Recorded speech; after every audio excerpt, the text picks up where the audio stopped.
జై భారత్ మాతాకి. ఎప్పుడు hi friends, hello friends, share చేయండి, లైక్ చేయండి, కామెంట్ చేయండి అని నేను జై భారత్ మాతాకి అని ఎందుకు అంటున్నానంటే, మన వాళ్ళందరూ ఆర్మీకి వెళ్తున్న ఒక ఆర్మీలో మిలిటరీ వాళ్ళందరూ వెళ్తున్న యుద్ధానికి సిద్ధమవుతున్న ఒక వీడియో నేను చూశాను. వాళ్ళందరూ బోలో జై ఛత్రపతి శివాజీ మహారాజ్కి జై అంటూ ముందుకెళ్తున్నారు. ఎంతో ఎనర్జీగా, ఎంతో యాక్టివ్గా వెళ్తున్నారు మన కోసం.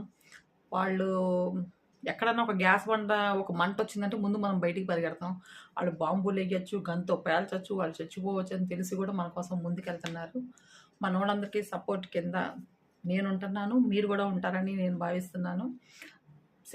ఛత్రపతి శివాజీ మహారాజ్కి ఆ దుర్గమ్మ వారి తోడు అండా ఉంటుందంటారు కదా. నేను ఇక్కడ విజయవాడలో ఉండి మన దుర్గాదేవికి ప్రార్థిస్తున్నాను. మా ఆర్మీని చల్లగా చూడమ్మా, మా భారత మాతకి విజయం చేకూరేలా చూడు, ఆశీర్వదించు, మా ఆర్మీకి తోడుగా ఉండు. జై జవాన్ జై Kisan. I love my India. Please అండి. నేను మొక్కే వెంకటేశ్వర స్వామికి,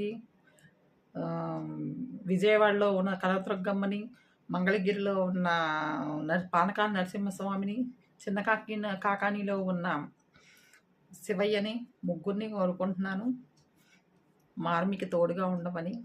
మీరు కూడా మీ ఊర్లో ఉన్నా, ఎక్కడున్నా, ఎట్లా ఉన్నా మనస్ఫూర్తిగా కోరుకోండి. వాళ్ళకి విజయం చేకూరాలని, వాళ్ళకి జయం కలగాలని, మన ఇండియా గెలవాలని, మన ఆర్మీలో వెళ్ళే వాళ్ళందరూ క్షేమంగా ఉండాలని. నమస్తే. దీన్ని లైక్ చేయకపోయినా పర్వాలేదు, కామెంట్ చేయండి ప్లీజ్, అందరికీ వెళ్ళేలా.